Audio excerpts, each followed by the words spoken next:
I call to order the City of Bloomington Board of Zoning Appeals for November the 17th, 2022. Roll call, please. Morrell? Here. Ballard? Coyne? Here. Clapper? Here. Drummond? Present. Okay. We have minutes to be approved from the July 21st meeting.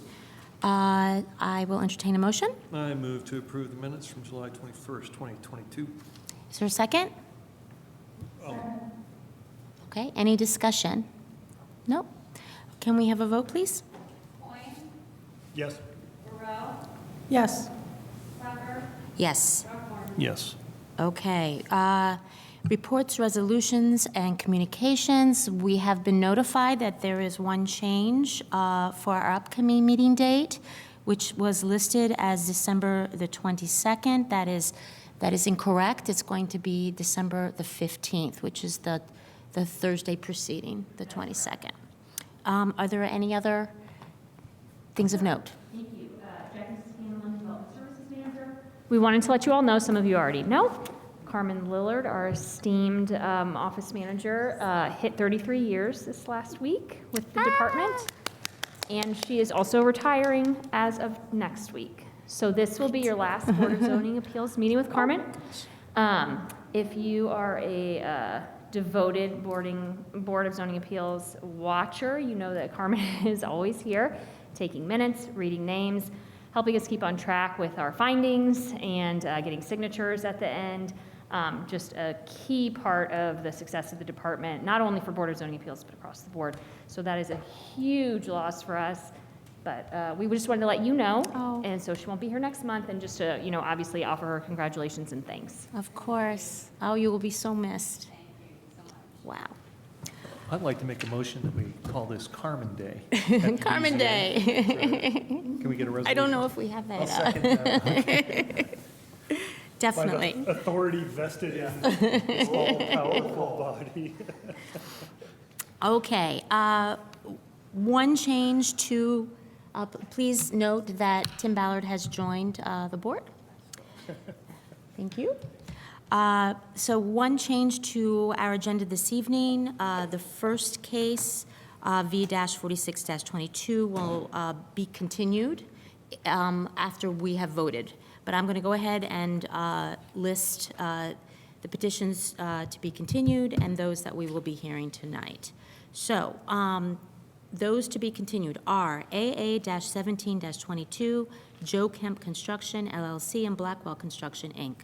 CU/V-2222, Mark Fig, and petitions that are on the agenda for this evening is V-4622, Chris Brand,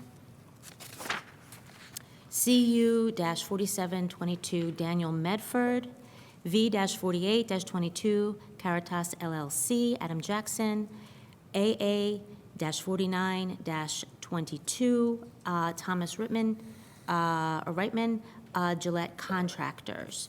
So I will need a motion in order to continue case V-46-22, Chris Brand, to our December meeting.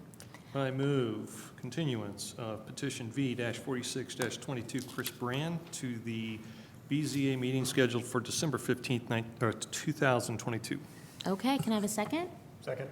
Okay, can we have a roll call, please? Ballard? Yes. Morrell? Yes. Coyne? Yes. Clapper? Yes. Drummond? Yes. Okay, so that case is continued to our December meeting.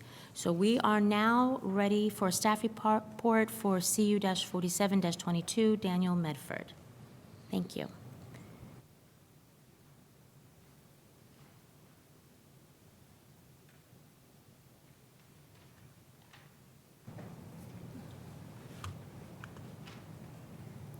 Hello. Okay, so I will be presenting the petition for CU-47-22. This property is located at 2408 East 7th Street. And the property is zoned residential small lot, R3, and the comprehensive plan designates this area as mixed urban residential. All surrounding properties are also zoned R3 and contain single-family dwellings. So the property currently contains a 2-story single-family structure that is proposed to be converted into 2 dwelling units. So the petitioner is requesting conditional use approval for a dwelling duplex in the residential small lot zoning district.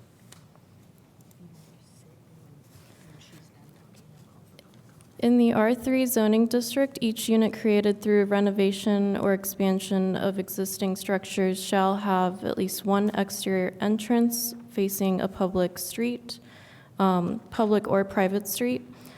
The petitioner is proposing to convert the existing basement of the single-family structure into its own dwelling unit, and this will require interior changes such as walling off any interior doors that connect the upstairs level with the downstairs level, as well as separating the utilities for each unit. A full second kitchen currently exists in the downstairs level, which is a non-conforming use of the property. If this conditional use is not approved, then the petitioner will be required to remove the second kitchen and can only keep a sink and countertop to meet compliance.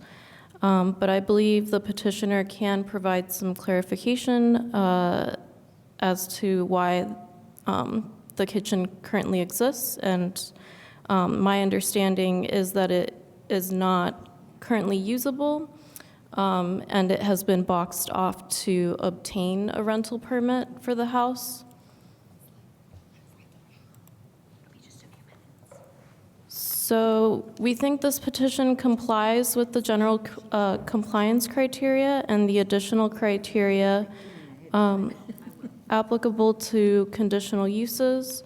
The proposed renovation will not create any exterior changes and constitutes a change in use and interior remodel only.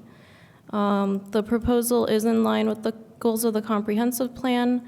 More housing near the university is desired, and this proposal adds a unit through remodel.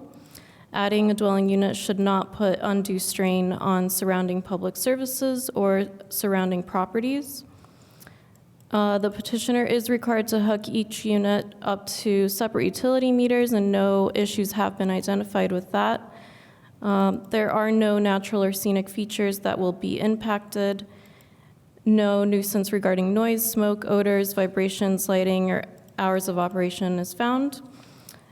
A pre-submittal neighborhood meeting was required as part of the filing process, and the petitioner did reach out to the Green Acres Neighborhood Association and held a meeting on November 3rd, but did not receive any replies, and there were no attendees at the meeting. So the department recommends that the Board of Zoning Appeals adopts the proposed findings and recommends approval of CU-47-22 with the following conditions. 1, this conditional use is limited to an interior remodel as proposed in the filing documents and no more than 6 bedrooms total. 2, if conditional use is not approved, the petitioner must remove the second kitchen. 3, a building permit is required before interior remodel can begin. 4, proof of separate utility hookup will need to be provided before occupancy.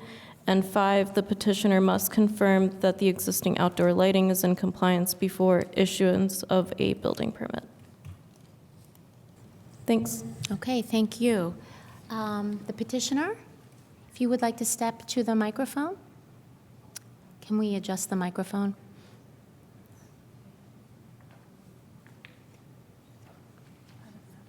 She's not the petitioner? Is the petitioner here?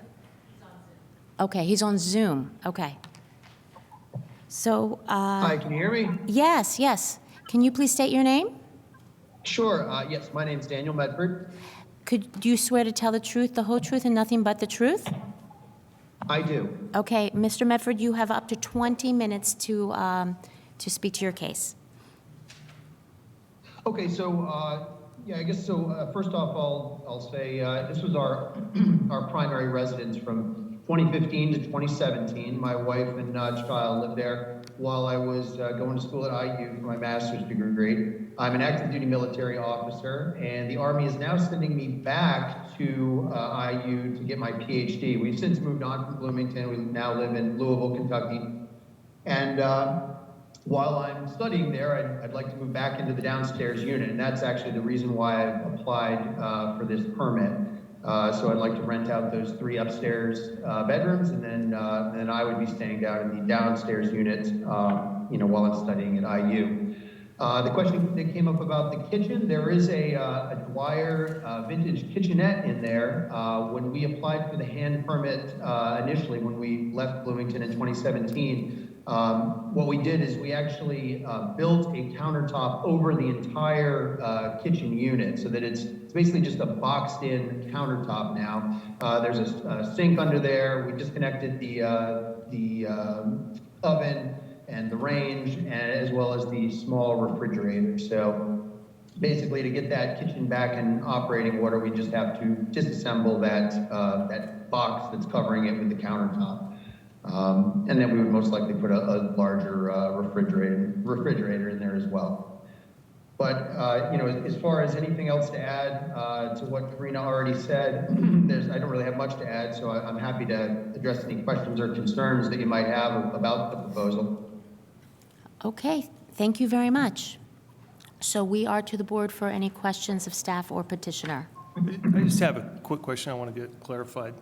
Could you just update me or refresh my memory on what the residency requirements are for this type of unit? And the reason I'm asking is I want to just draw attention. He used the phrase, I want to rent the 3 bedrooms rather than I want to rent the unit. So I just want to make sure that we're talking about, is it a family that goes in, or is this going to be 3 separate unrelated people? How's that work? No, it would be 2 dwelling units, so each dwelling unit has a max of 3 unrelated adults. And part of the duplex dwelling use-specific standards is that they can't have more than 6 bedrooms total. So with the 2. So that upstairs could have 3 unrelated adults. So, for example, it could be 3 students that rent it. Yes. Thank you. Any other questions?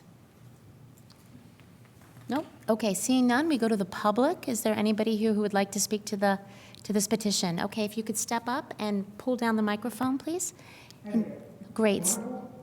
Yes. My name is Juliet Fry. I got the letter about this proposal because I have adjacent property. Great. I have to swear you in, Ms. Fry. Do you swear to tell the truth, the whole truth, and nothing but the truth? I live at 309 North Hillsdale Drive. Okay. I just need to swear you in. I don't know if you can hear me properly. I have to swear you in so that if you will agree to tell the truth, the whole truth, and nothing but the truth. You do? Can you whisper in her ear? Oh. Yeah. Yes, of course. Okay, wonderful. You have up to 5 minutes Yes. to speak. I do. Thank you. I swear. Okay. Yes. I've lived there since 1977. This is a very old neighborhood. It goes back into the late 1940s. It's a residential neighborhood. Although many people have moved out or sold their houses over time, nonetheless, when students have moved in, that's fine. I'm a long-time retired employee of Indiana University, dealt with students a lot in the graduate school. I'm glad to have students there, but I'm not happy to have a duplex there right next door to me. There are duplexes going up all over town, everywhere you look. I don't want one in this residential neighborhood. The property in question is not very large. From an acreage standpoint, it's really small. The house takes up the current house takes up most of the property. And as a longtime resident and someone who appreciates the residential quality of the neighborhood, students or other people such as myself, I'm not at all in favor of changing the zoning to allow this kind of dwelling in that neighborhood. Thank you. Thank you for your comments. Is there anyone else who would like to speak to this petition?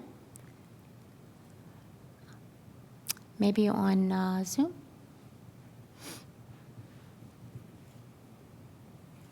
You didn't see anybody, Karina?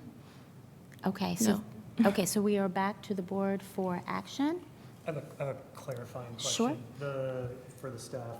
There's no outward, so if I were driving by this property today and it looked like it looks on the picture, after these proposed renovations would be complete, it would look no different. Is that correct?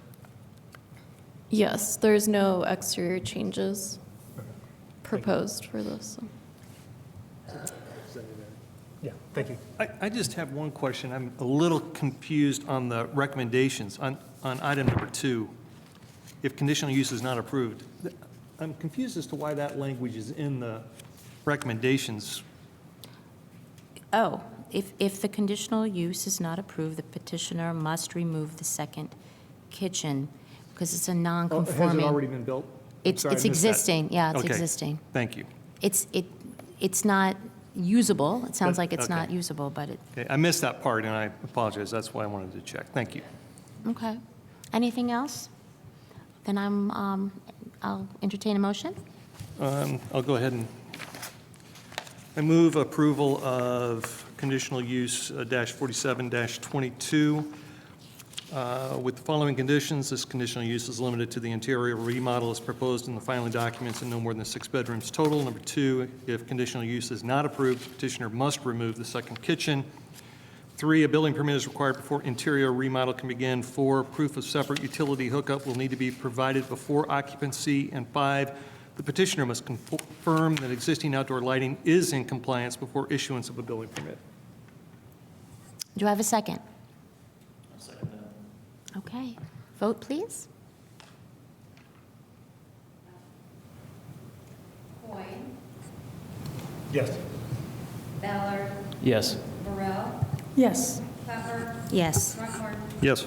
Okay, the petition is approved, and good luck. Thank you. We are now at the second case, V-48-22, Caritas LLC. Let the meeting notes reflect that I am recusing myself from this case. And I'm handing over things to here, to Joe. Okay, Thank you, Barry. thank you. All right.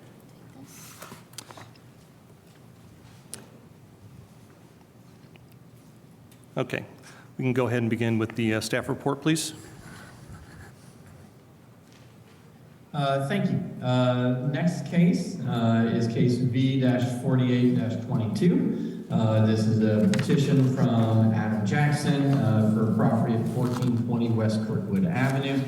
The petitioner is here tonight to request a variance from architecture standards to allow for the construction of a 16-unit multifamily building in the residential high-density multifamily zoning district.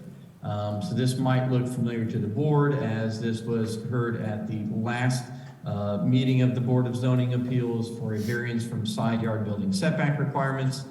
The petitioner at that time had not fully designed all of the architectural sides of the building.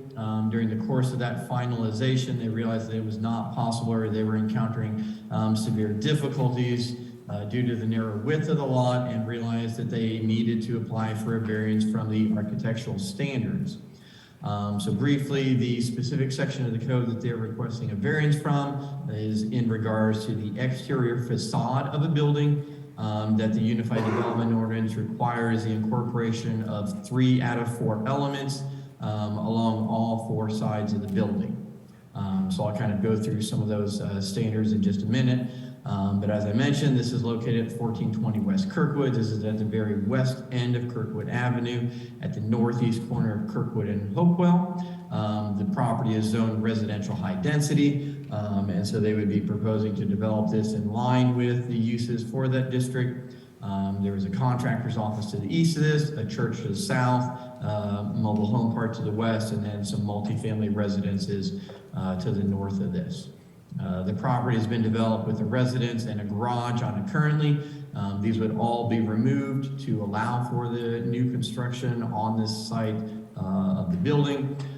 As I mentioned, the board heard this for a variance from the side yard building setback requirements. The lot is only about 45 feet wide, and the front yard setback that is approximately 15 feet, and the side yard setback of 10 feet only allows for about a building that's about 25 feet wide, which obviously presents some difficulty given the narrow width of the lot and the long length of it. In order to fit a building on this lot, it creates a lot of challenges with meeting our architectural standards. The architectural standards specifically require a certain degree of modulation and projections, and the depth of the projections they are a factor of the length of the building. So the length of the building of this case here would require almost a 6-foot projection due to the length of that.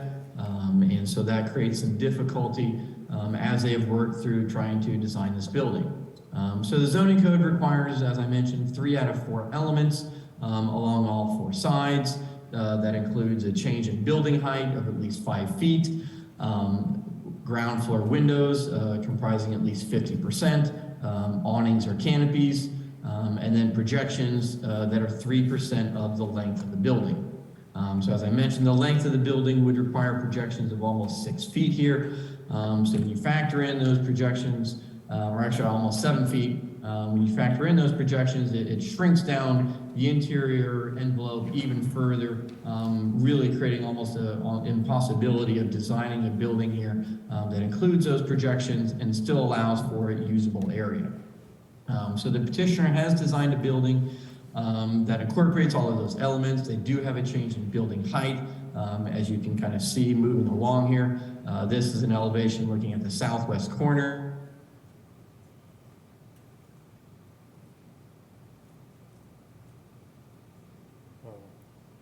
Did he get cut off? Along all of that, they have included a change in building height along the top, and they have included some modulation and open space. So the difficulty, as I mentioned, comes into the projections, and then also the change in building height due to the very narrow width of this particular lot.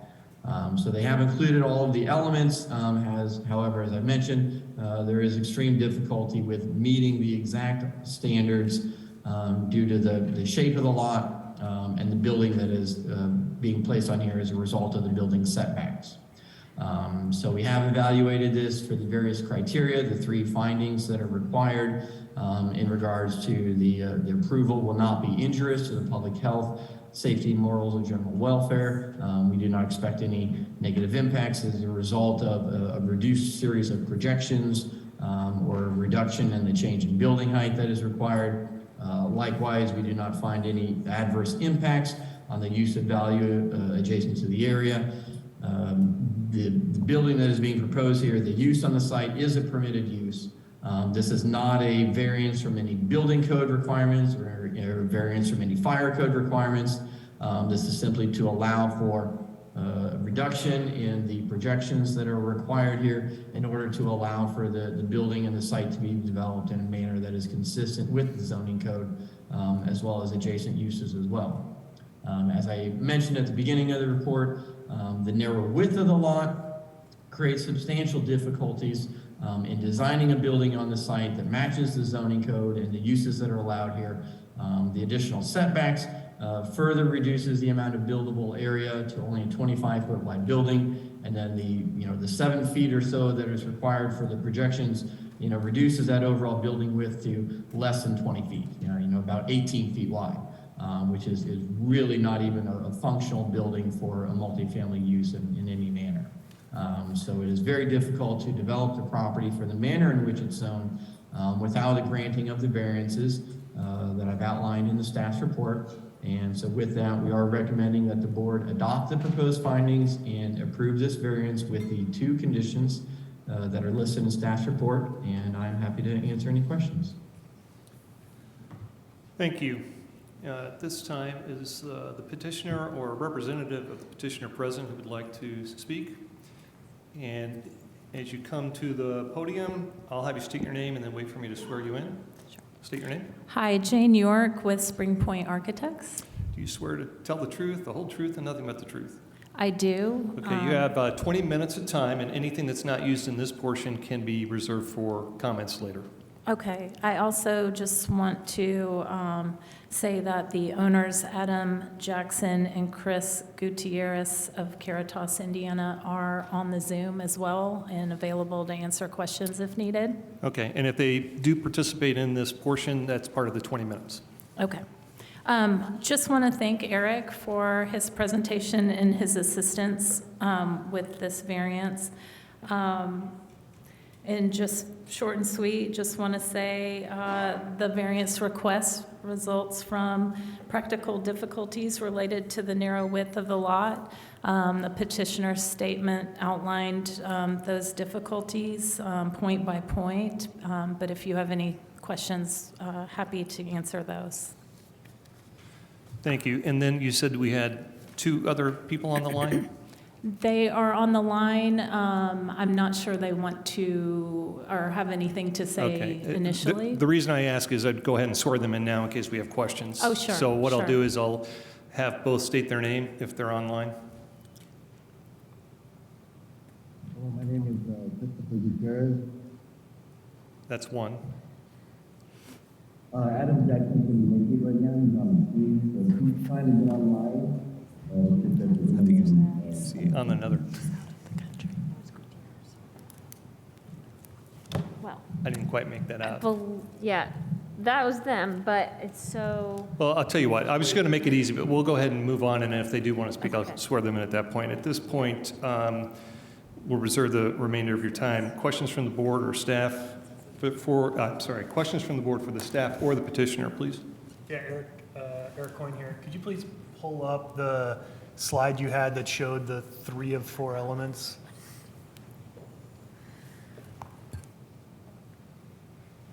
Yeah, that one. Thanks.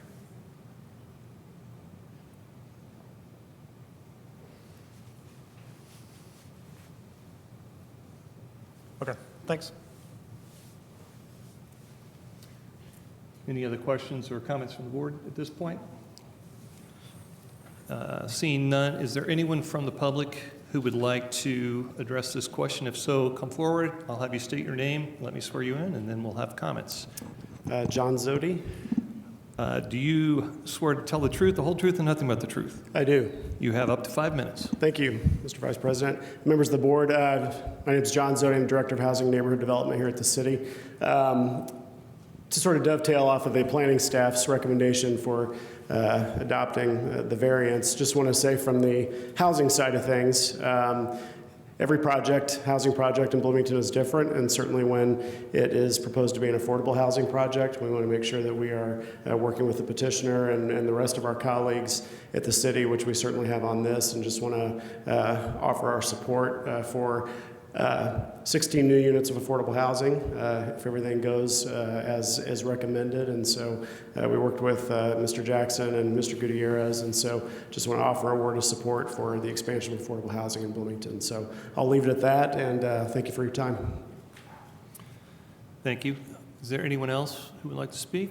Come forward, state your name, and let me swear you in. Craig Doman. Do you swear to tell the truth, the whole truth, and nothing but the truth? I do. You have 5 minutes. All right. Well, I assisted Adam Jackson in the purchase of the property, and I just wanted to voice a few different opinions, and then I'll also mention my own. Adam's been telling me that he's been getting feedback from the mobile home park, which he owns across the street, feedback from the tenants there. They are very much in favor of this project happening. Also, the pastor who is across the street at Westside Assembly of God, that's Pastor Jonathan Taylor. I have an email from him that I'd like to read. He said, on behalf of the church, he's never instructed anybody to talk against this. Therefore, the church is not in opposition to it. They prefer to stay neutral, but I was told from one of the previous meetings there was negative feedback from the church, but they are neutral in the matter. Also, just for my own opinion, the fact that this project, it seems like it's going to be helping the community, helping this area, I'm also in favor of it. So I'll keep it short and sweet. Thanks. Thank you. Is there anyone else in the chamber here who would like to speak in public comments? Seeing none, is there anyone online? Yep, we have one on the Zoom, Andrew Noga. Andrew, would you please state your full name and wait for me to swear you in? Andrew Noga. Do you swear to tell the truth, the whole truth, and nothing but the truth? Yes, sir. Okay, you have up to 5 minutes. Thank you, and thank you to the board. My name is Andrew Noga. I'm a case manager with Volunteers of America, Supportive Services for Veteran Families. We assist homeless veterans who are at risk of and/or are homeless. We've worked with Caritas on numerous occasions. They've been both extraordinarily helpful and generous to veterans who are in need of housing.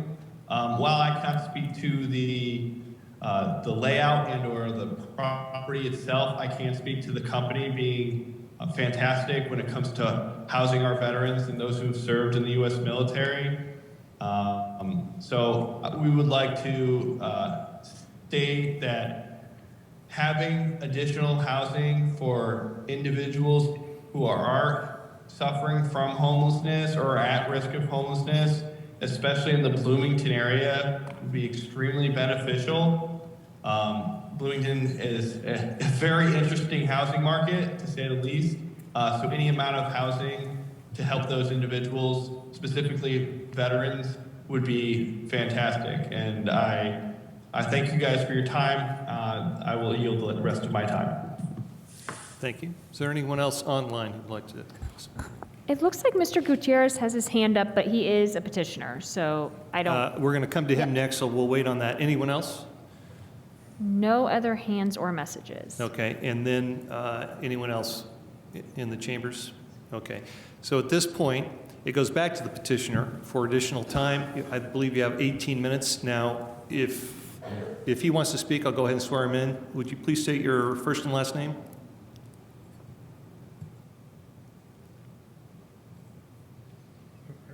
Are we talking to Mr. Jackson? Christopher Gutierrez. Do you swear to tell the truth, the whole truth, and nothing but the truth? Yes. You have up to, I believe it's right around 18 minutes left in your time. Okay, great, wonderful. I'm Adam's business partner in California, and we, Caritas LLC, we like helping people, and our business focus is to help people. We currently have 3 adult residential facilities in California as we speak. And just want to thank you for hearing our variance request and just giving us the opportunity to bring more affordable housing to the city of Bloomington. But however, due to the land size, we have to make this request. So we'd like to thank all the people who supported us and supported us today, and that's all I have. Thank you. For the petitioner here, any additional? Okay, thank you. At that point, we will then go back to the board for action.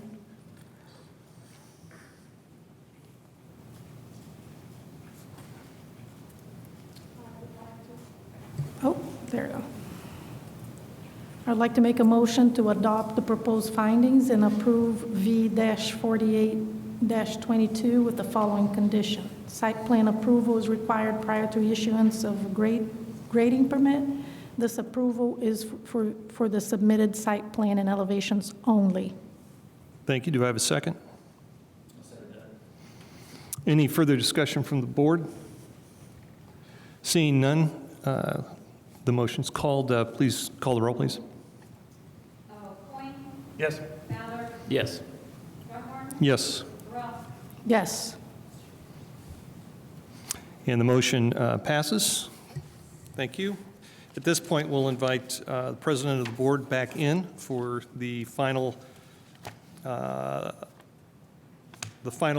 case that we're going to hear this evening, Thomas Rittman. Thank you for your time.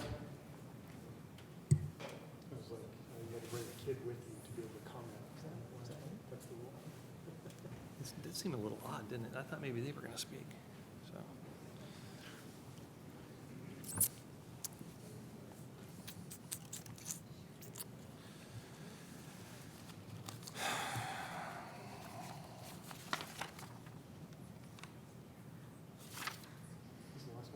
Yeah, it is, but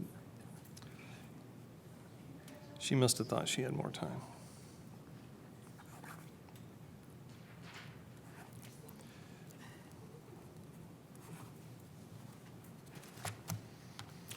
Please let the record reflect that the president of the board has rejoined us, and we will now move on to AA-49-22.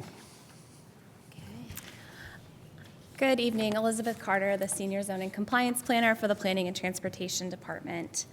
This appeal is, the property is located at 3216 East 3rd Street. You can see the location on your screen. It's on the east side of town. The subject property is roughly 12.4 acres. It is zoned mixed-use corridor, and it is actively under construction. You'll remember it as the old Kmart site. So in February of this year, staff issued a notice of violation warning for both Title 10 and Title 20 for this site for erosion control noncompliance. They set a date for March 3rd for compliance to be met, and upon inspection on March 4th, they found that the site had come into compliance. Then in May, on May 5th, a routine monthly inspection, they happen every month, it happened, and they found that the site was out of compliance again. A reinspection date was set for May 13th, and as of May 18th, the site was still out of compliance, again with both Titles 10 and 20. So on May 20th, an NOV was issued for violations of Title 10 and Title 20. A compliance date was set for May 31st. The site was not brought into compliance by that time. So on June 6th, an NOV fine letter was issued for violations again of both Title 10 and Title 20. On June 8th, the site came into compliance with the violations of Title 20, which is where our interest is. Of course, Title 20 is the UDO. And on June 16th, the site came into compliance with all violations listed in the NOV fine letter. So after the site came into compliance, a fine summary letter was issued, just kind of recapping which violations were existing on which dates and the fines that were associated with those violations. It is worth noting that the summary letter is the letter that was appealed. So all the previous, the NOV warning, the NOV, and the NOV fine letter, those were not appealed. The summary letter at the end was what was appealed. So the section of the UDO that was cited in this fine letter is a section of our erosion control code, and it is specifically the sequence of land disturbing activity. So you can see on your screen, land disturbing activity shall be performed in a construction sequence that minimizes the area of bare soil exposed at any one time. Construction sequencing shall be subject to the approval of the Planning and Transportation Department. So essentially what happened on this site was that there were items shown in the approved plans, approved by CBU, by engineering, by the Planning and Transportation Department. The sequencing of detention basins, of installation of silt fence, et cetera, the sequence wasn't followed. And that's what kept being pointed out through all these notices of violation. So as of June 8th, the subcontractor submitted in writing that they could not follow this sequence for various reasons, and that's when we consider this violation resolved, that they were going to get with the engineer and come up with a new plan, because the claim was that the plan that had been approved was not workable. So when that letter came in, that's when we considered this Title 20 violation resolved. So the site was out of compliance on June 6th and 7th. That's the only portion of these violations that pertains to Title 20.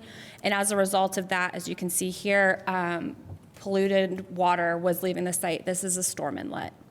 So because the site was not constructed in a way to contain sediment-laden water, that water was leaving the site. With me this evening, I have the Assistant Director of the Environmental Division of CBU, Catherine Zager. Her team was the team that did the inspections and wrote the letters for this. She was the MS4 program coordinator at the time. She has since become an assistant director. So because it was her team on site, we've brought her in this evening. Should you have any questions for CBU staff? Okay, thank All you right. very much. The petitioner? If you could please step to the podium and state your name. Tom Rittman, Gillette General Contractors. Do you swear to tell the truth, the whole truth, and nothing but the truth? I do. Okay, you have up to 20 minutes. Okay, so I think I'm here appealing the fines associated with the second violation, which is install all detention basins and silt fencing as directed in erosion and control sequences. And I think that's where maybe our issue was, or the issue came about in regards to not being able to sequence all of the detention basins in a timely manner that worked for erosion control for the entire project. There's one portion of this site where almost 12,000 cubic yards of dirt had to be moved just to get to the grade where the detention basin would be placed. So technically, we didn't think that we were in violation of the SWIP plan because we looked at it as a progressive plan. So we have to move this amount of dirt before I can put this sediment pond in. I have to build this area up with so many cubic yards of dirt before I can put this sediment pond in. That's when we requested the meeting on site with Ms. Zager, who walked the entire site with me, explained where they were coming from their position. We explained that we felt like this was a progressive SWIP plan that would have to be implemented over a period of time and not right at the beginning of the project. So what we agreed to do at that meeting was employ Bynum Fanyo to redo the SWIP plan so that it could be implemented in a more timely fashion rather than waiting for this mass amount of dirt to be moved in order to put these sediment ponds in place. We submitted this new plan to their department. The plan was approved. This additional plan cost another $40,000 in the implementation process on the project, but we started the work the very next day. So, we felt like that we were in compliance. It just was going to take a while to get there. We got a new plan approved. We implemented that plan immediately upon approval so that we could get a sediment basin in place that would work immediately. I also wanted to point out that there were several times during the implementation of our plan in a progressive manner that we noticed that we were having a lot of water gathering in one part of the property, which would be the northwest part of the property, without any direction from anybody from the city or CBU. We excavated a 2-foot wide by 4-foot deep trench, filled it full of number 2 stone, 200 feet long, so that we could convey the water that was coming down the side of the hill into the sediment pond that was in place. On around March the 7th or so, I think Ms. Zager or one of her inspectors were on site, saw what we had done, said, wow, that works good. Would you mind putting another 300 feet of this in? So without hesitation, we put another 300 feet of this trench in just to convey the water on site to the one sediment pond that we had already gotten in place. So I feel like based on violation number 2, the way it's stated, install all detention basins and silt fencing as directed, the sequencing could not be met. We met with CBU, showed that it couldn't be met. We paid additional funds to get a new plan drawn up, submitted that plan, and we implemented it immediately. And for those reasons, we feel like these fines should be removed. Thank you. Thank you. So we are back to the board for questions. I'm just going to kick it off. Yeah, go ahead. Okay, because I am a little confused about what our purview is, and if it was the summary letter at the end that has brought this appeal forward, we're not looking at things beyond date June 8th? Is that my understanding? That's correct. So the way this fine summary letter is broken down, there's a table on the second page listing violations occurring and the date that they're occurring. So we are saying that on the 6th and 7th, it says that violation 1 through 4 is occurring. And then on the 8th, we go to saying that 1, 3, and 4 are occurring. So the violation that is tied to Title 20 is violation number 2. So the other 3 that continue, at various stages through the 15th, those are all out of Title 10, which is a code that CBU typically enforces. So we're only looking at the 6th and the 7th, 1 violation each of those days. Do you mind putting those up, that letter up, so all of us can see it, please? No, that's fine. Yeah, there may have been a packet that didn't come through completely, so. Yeah, I'm looking for the letter. Is that the one above it, I believe? This is the second page of the fine summary letter. So the June 29th letter, here we have the list of violations 1, 2, 3, and 4. So when we come down here, violation 2 is only occurring on the 6th and 7th, and that is the one that is tied to Title 20. And then just to help explain this table, each violation is $2,500 per violation per day. So the violation 2 that's occurring on the 6th and 7th is $2,500 each day, so $5,000 in total.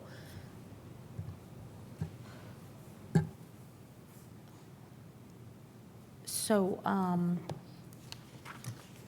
so I just want to make sure that Mr. Rittman understands what we're looking at here tonight and the limitations of that, because it is a little confusing, I think. And since the appeal came from the summary letter, which I assume, addresses everything. So there are a number of violations that are beyond the purview of the Board of Zoning Appeals that are also cited in that letter. I think that's where the confusion lies, if I have that correct, President Clapper. Okay. Can I speak? Yes. Okay. You can clarify, yes. To your point, yeah, it was very confusing, and until an email we got on November the 9th, I really did not know the amount of the fine that I was coming here to appeal tonight. The letter we received was from CBU. I immediately reached out to CBU. I had a deal brokered with the CBU attorney that these fines were going to be set aside after I explained, our point of view from here. They have set the fines aside. Did I think it was the entire $77,000? No, I did not, because I knew that I was going to be here appealing some amount of that. I just did not know the amount. Okay. And those fines are being set aside. We're going through the rest of this project, and then I'll have a meeting with CBU at the end of the project, and we'll come to some sort of resolution on the balance of the fines. Okay. But again, until I think November the 9th, I really did not know how much of that $77,000 fine applied to city transportation versus CBU. So when I sent my initial letter, I was basically felt like I was appealing the entire $77,000 fine, and apparently should have written a separate letter to the Board of Zoning Appeals. Okay. Thank you for, And I appreciate all the help too from staff, because Liz and Kat have been really good to work with. They've helped us get through this. I met with Kat on site, walked the whole site with her. I think she understood where we were coming from as far as a sequencing thing, allowed us to take some time to get a new plan drawn up, and again, we implemented that plan very quickly. So then just one further clarification on the staff report. So it says on the third to last paragraph that the site came into full compliance on June the 16th and had come into compliance with Title 20 on June 7th. But at the very end of the report, the last paragraph said the site was out of compliance with section blah, blah, blah on June 6th and June 7th, and the site came into compliance on June 8th.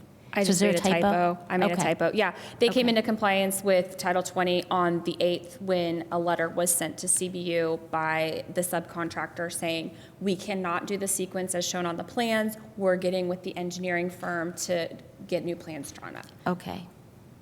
Thank you. I apologize for that. That's fine. I just want to make sure I was clear. Thanks. Okay, other questions? So what we have in question here is days June 6th and 7th, and that's just 2 days? That is correct, just June 6th and 7th. So the amount of fines we have jurisdiction over is $5,000 total? That is correct. I'm sorry, can I get some clarification back to Development Services? Sure. Sorry, I switched sides here. Development Services Manager, you don't have purview over fine amount, so it's confusing.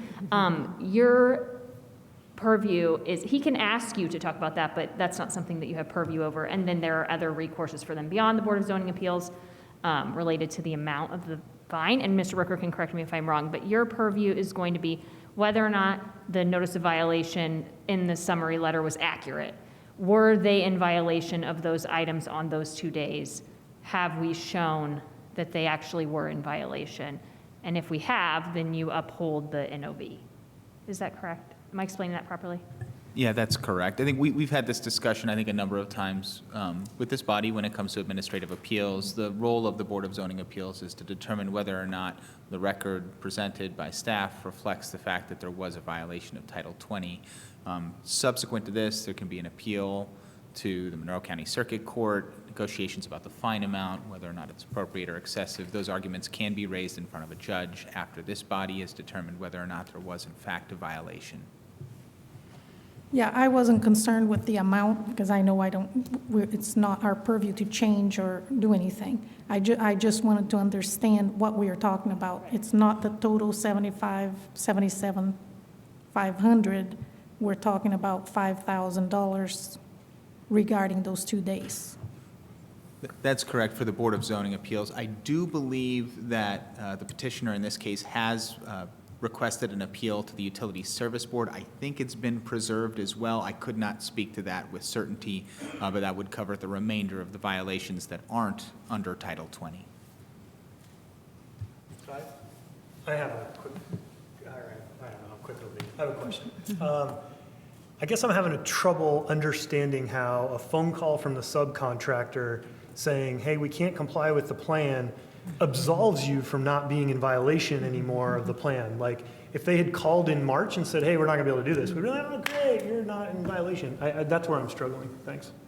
Sure, and I will let Assistant Director Zager speak to this as well. I think in this case, they considered a signed letter saying the plan as drawn is unworkable to be like the first step in remedying this while they continued these other violations that were a little bit more specific. I will let her speak to that.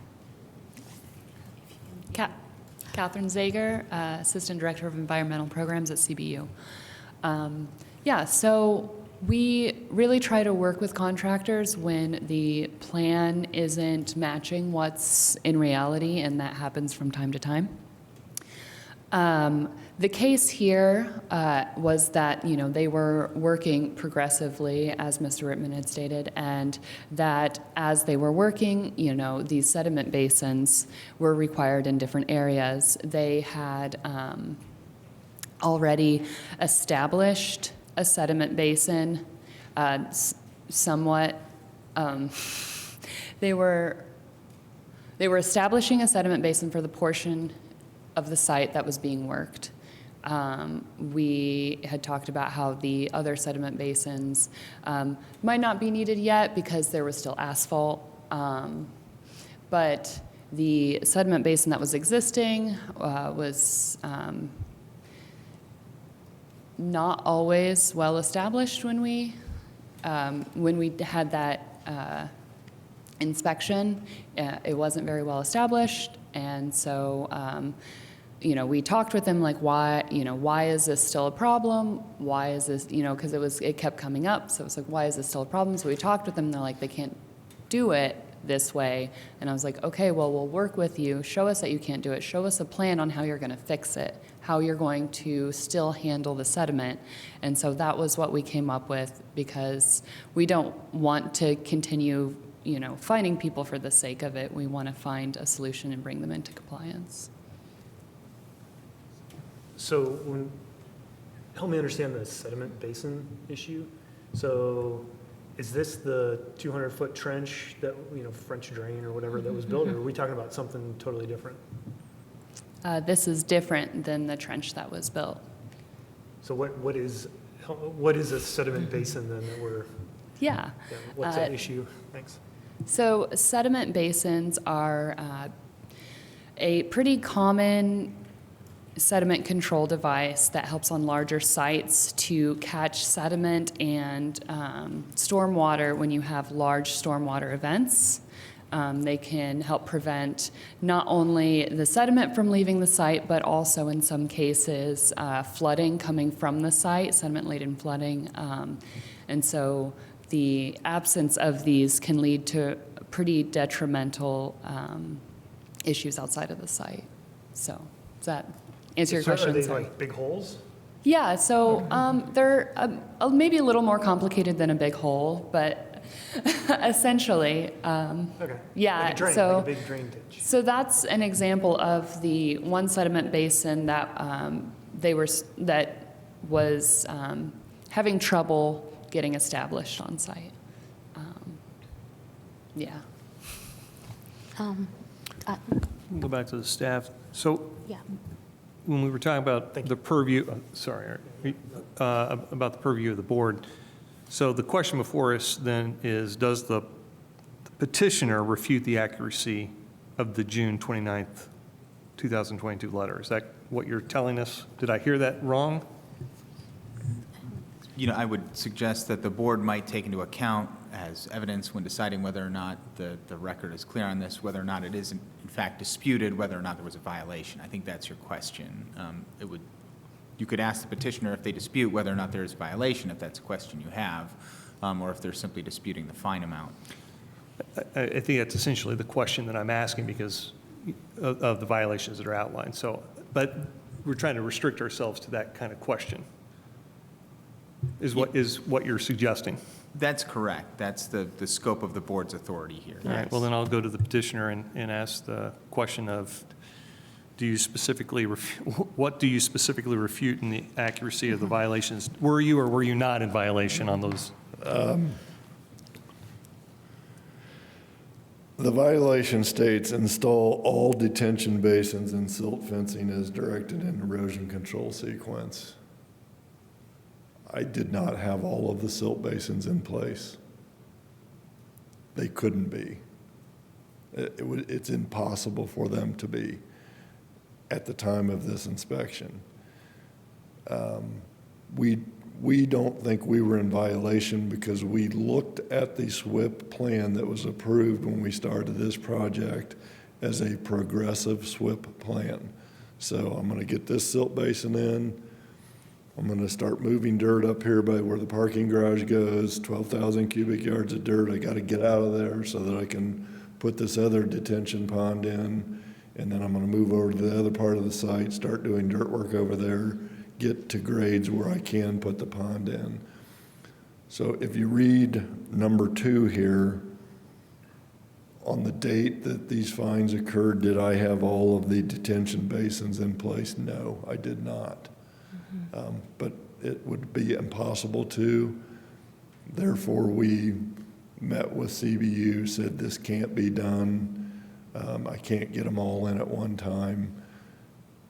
They agreed to let us draw up a new plan. This new plan moved the sediment basins to different parts of the project or different parts of the site, so we were able to implement those more quickly. As of today's date, where the parking garage goes, theoretically, I still couldn't put that sediment pond in because there's still a lot of dirt to remove in that area. But we've relocated it to a different part of the site, and it is active at this time. The other thing is, too, there's the sediment pond that keeps being shown up here. The sediment pond is actually collecting sediment in this picture. It might not look real nice, but the water has to build up in that pond and go into an overflow pipe before it actually drains into the system. Now, the one picture that shows the pumping activity there, I don't even know where that's at on this site because it looks like that's an extremely old structure there. So, but that's irrelevant. I don't know where that's at on this site and how it applies to what we're talking about here. But again, on the day that these fines are being assessed, I couldn't have all of the detention basins in place. And I think the proof of that is we were allowed some time to re-engineer the SWIP plan. We re-engineered the SWIP plan, and then we implemented the new SWIP plan that had more of a staging or sequential implementation of the sediment basins on the project. So the original plan didn't indicate any phasing? Correct. Okay. Right. So we're going along the whole time just thinking this is a progressive thing. As we go through the project, we'll put these ponds in. In a project where you go into an open cornfield and you can, it's a nice flat land, you can go and put all your ponds in right away. This particular property has so much slope to it that we're moving, 12 to 14 foot of dirt depth in areas just to get to grades where these ponds can be implemented. Again, we spent a lot of extra money on top of fines here in order to implement a plan that would work. And it was a plan, the original SWIP plan, we feel like could work. It just couldn't work right now. It would have to be over time. So we've spent a lot of money re-engineering the SWIP plan. We've spent a lot of money just implementing our own additional SWIP measures because we saw that we had a problem on site. That implementation was even, I think, appreciated, and we were asked to put an additional 300 feet of what you called a French drain ditch on site, and that literally was to convey water that was coming down hills over to the detention pond. So, without hesitation, we implemented that, spent a lot of extra money for that wasn't part of the original SWIP plan either. So, we feel like at the time of this particular item that we're being fined for, that we were not in violation. I have an additional question. The construction entrance and egress issue, was that related to the Title 20? It was not. So Title 20 and Title 10 do have sections of code that pretty much overlap. So you might remember from one of our previous administrative appeals having a construction entrance portion. So we have a portion in Title 20 that does speak to that, but CBU used the section out of Title 10. Okay. They have one that's almost exactly the same as the Title 20 phrasing. That's what was cited for Correct. Okay. That's what they used for that violation. Okay, so then that really isn't anything that we're looking at, since that's cited through Title 10. Correct. Okay. Ms. Clapper, can I make a couple points of clarification? Yes, please. That might be helpful. Okay, so when Mr. Rittman's talking about the SWIP, the Stormwater Pollution Prevention Plan, which now has a new name that I can never remember. No, it's still called the SWIP? Okay. We don't write those, right? The developer prepares that, and then we go back and forth, P&T, Planning and Transportation, and CBU, because that's CBU's, the SWIP is in CBU's, but it's part of the grading permit. And we go back and forth for months with this project. And this is what they proposed to us as feasible and, able to be done. Grading permits issued at the end of January 2022. And then, work starts, inspections start. So I think a point Mrs. Ager is trying to make is that we do work with petitioners. Sometimes once you get out there, you realize, the engineer who's making the plan isn't Mr. Rittman who's out there doing the work. So sometimes things have to be changed. And my experience is, that Mrs. Ager and her team are going to be pretty flexible as far as, okay, let's work and try to figure out what's happening. But at some point, the rubber has to meet the road and it has to be fixed. And, doing extra things because water might be leaving the site, that's just the responsibility of a contractor to do as part of SWIP. If they were viewing it as progression, as wanting it to be, having the different ponds come in at different times, I'm sure we would have entertained that had that been proposed before, multiple inspections where it just wasn't being met. So I just want, that's not something that you guys hear about a lot, kind of like the construction phasing or the permitting phasing of how we do things. So there are months of back and forth, and we review their SWIP for, to make sure that we think it's possible, but ultimately they are providing that they think it is, and they're asking us to approve that, and we did.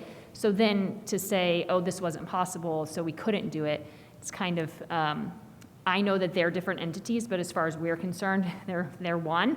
And so someone needed to take responsibility and either turn in an alternative plan in a timely manner or fix what was on site. And that we don't get to fines like this, the second week when we see something's wrong. This is a months-long process of going back and forth with petitioners before we have to say, hey, we have to be getting money involved, getting fines involved at this point, which is what happened in this case. In defense of yes, you can, I will allow you to, okay. yes, and to answer as well. In defense of us poor contractors out there, and I've worked with Jacqueline for years and years and years, so she is correct. A lot of times this is months and months and months of back and forth. However, generally speaking, the general contractor and or the earthwork utilities contractor, specifically on this job, are not involved in those negotiations, nor are we involved in design. This particular job was a bid project. Sure. So we didn't have any purview of anything that occurred before we got documents. So I am involved in many, many, many projects down here in Bloomington where Gillette is involved in helping get projects designed and get through plan commission and so forth, but this would not be one of those projects. And again, so we're looking at a plan that, I agree, probably took just an inordinate amount of time to get the SWIP plan put together. But when we're looking at it as a contractor and as a site work utility contractor, and there's not necessarily a sequencing of events tied to the SWIP plan that was approved, we're acting under the understanding that this is a sequential progression, not something that needs to be done today. And again, I'm only here speaking on the way number 2 is worded.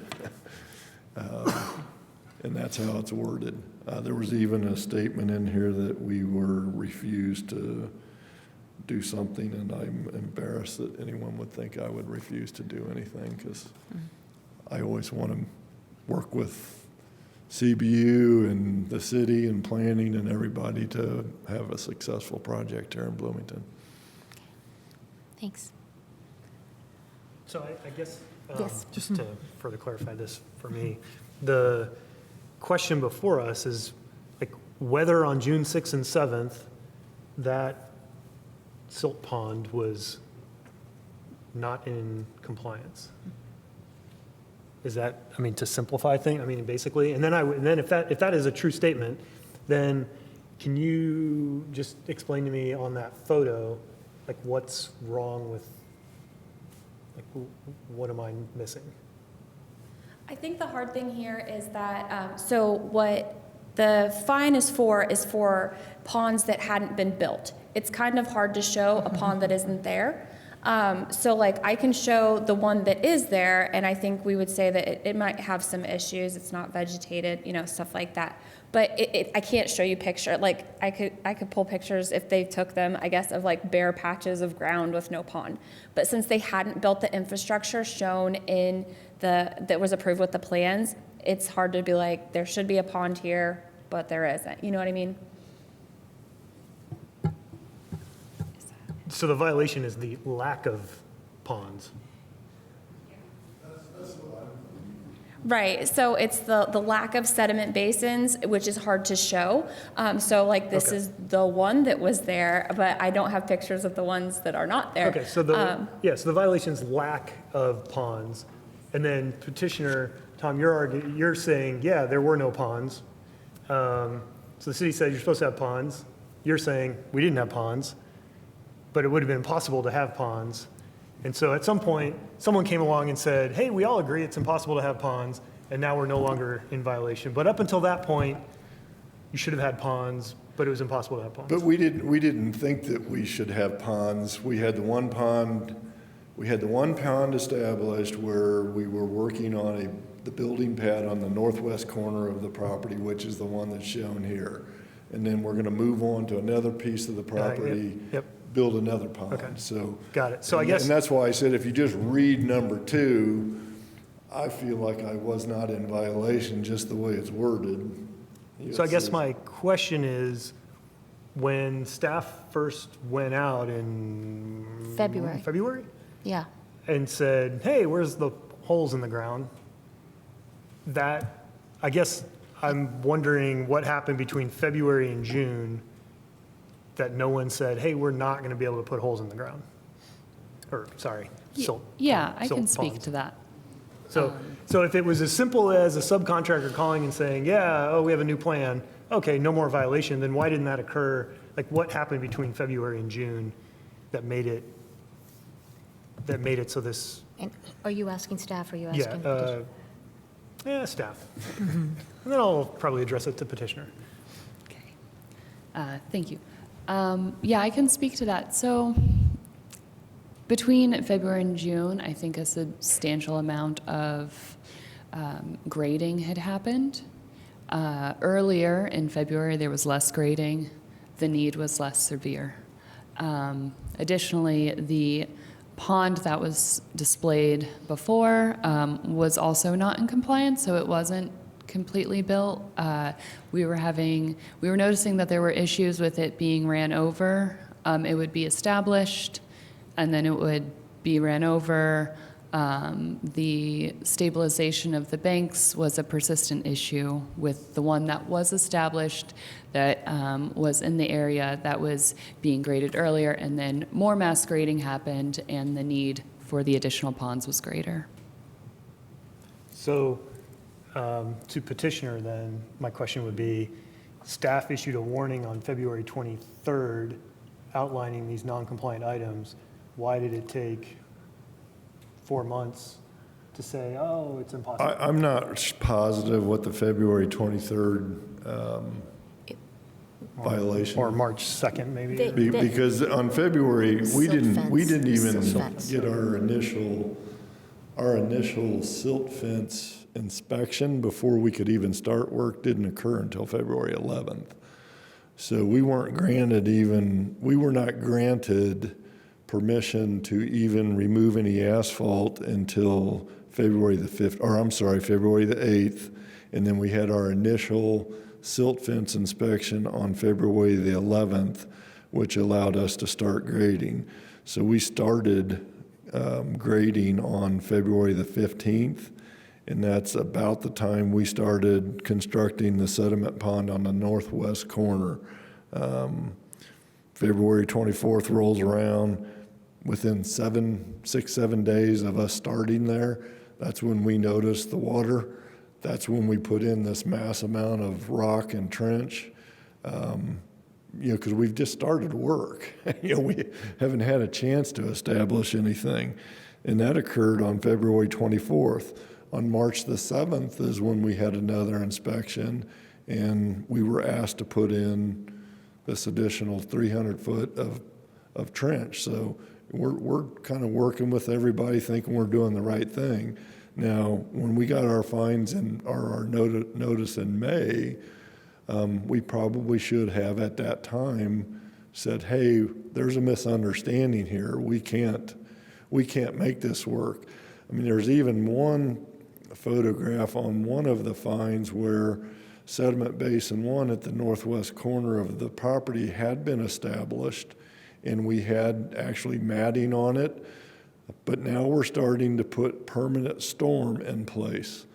So I have to go into that pond, excavate an enormous hole, and set a storm structure in there that's going to be a permanent storm structure. So yeah, we invaded that actual sediment pond because now we're starting to turn it into a more permanent situation with storm piping. So we had ruined one whole side of the sediment pond, the matting we had just destroyed, and that was to put this concrete storm structure in that eventually ties into the city storm. But again, that picture was taken as we're doing this process. So, we're going to put this big structure in there, and then we're going to put the banks of the pond back in place and put the matting on it. Sometimes some of those things are just unfortunate timing where one of Catherine's inspector comes out and we're digging a big hole in this pond to put a concrete structure in. We have no intention of not putting it back to the way it needs to be, but it's progress on the project. It would have had to have been done at some point in time, no matter what. On a site of this size, is it fairly typical that you would see a phased implementation of this type of plan?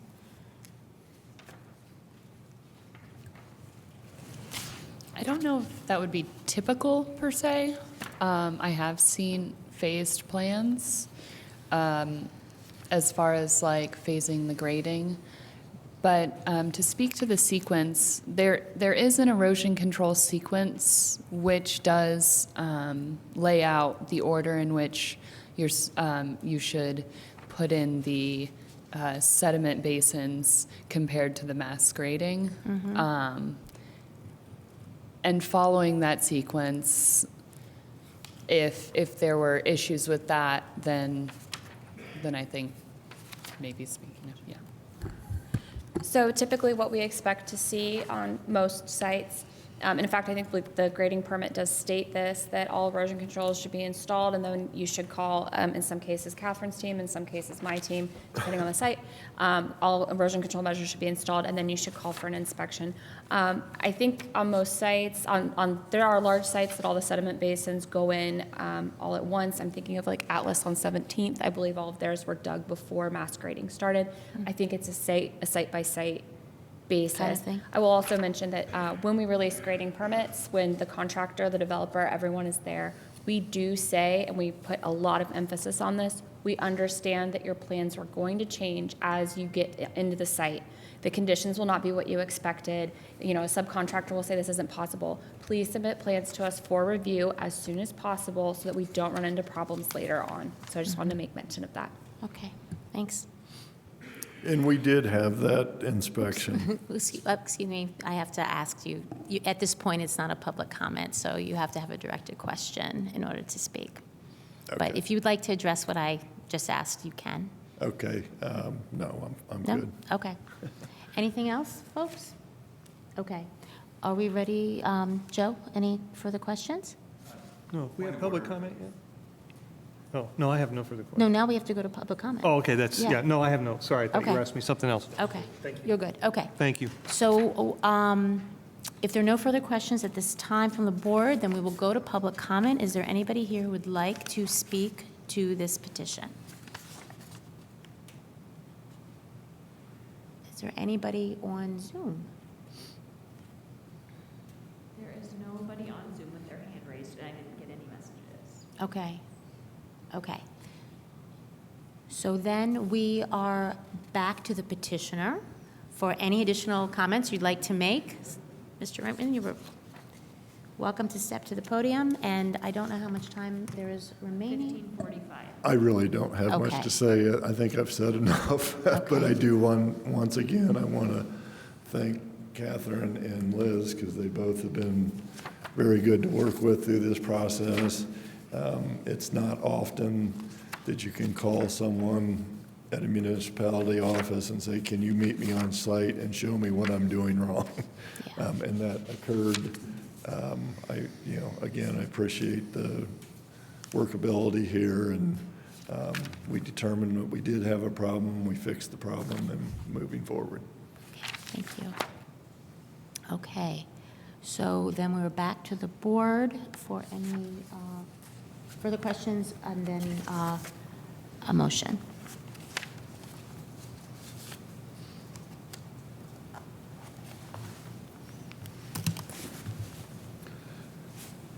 I'll put a motion out just to get it started.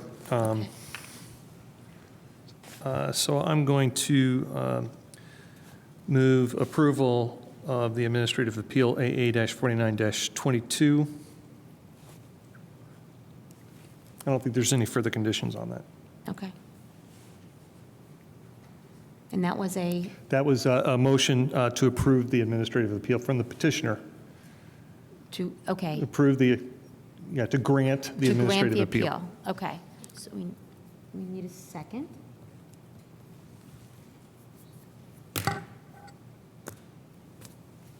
I'll second. Okay. And then I have a question.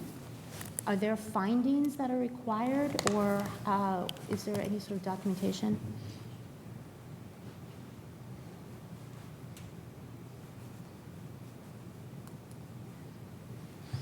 We can, the board is welcome to prepare findings if it has a reason to prepare findings, but there are not proposed findings that go into a packet for an administrative appeal. Again, staff doesn't make a recommendation on an administrative Okay. appeal. So we can just grant we can just grant the appeal? You can grant the appeal or deny the appeal, that's correct. What was the last bit that you said? You can grant the appeal, but... Or deny the appeal, Or I'm sorry, deny that's the appeal. correct, yes. That's all we have to Yep. do. Okay. So just in response to the motion, it's just it seems like we're in a situation where there was a lot of goodwill going back and forth. And it's a very, at this point, that 2-day question that we're being asked to grant this administrative appeal, I think it warrants a little leeway, and it seems like both sides were working together. That's why I made the motion. Okay. Thank you. I would have to agree, and just looking at all the documentation, it seems as though the contractor was very receptive. As soon as information came out, the email reflects that immediately there was a response, there was follow-up, we're working on this, and so I would agree with you in this case. However, I'd be interested to hear from the other board members if there's a counter to that. Reasons for denial, or? I think given the scope of the project, I mean, this is one of the largest ones here in the city of Bloomington. I feel like given the contractor, the reputation they have, the projects they've done, and what they've been doing throughout this one, it seems like very swift action was taken as soon as they knew something. And to me, 2 days on a project of this scale being out of violation is actually, I would say, pretty good considering the scope of it. So, yeah, I would agree with what the appeal itself. Okay. Do you want to say anything? Mm-hmm. No, but I realized I was missing like the last 30 pages of and so it all is making much more sense. We should wait for Eric to read that. It's all making much more sense. I've been able to read More through it sense. as we were, thanks. Yeah. Okay, so with no further comments, are we ready for a vote? So the motion is to grant the appeal. Vote, please. Burrell, Yes. Ballard, Yes. Point, Yes. Throckmorton, Yes. And Clapper?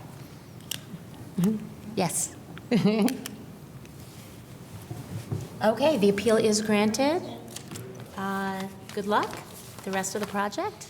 And, and that was the final petition. Carmen's last. And Carmen, is that it? That's it. Oh, Carmen. Congrats. We are adjourned. Thank you.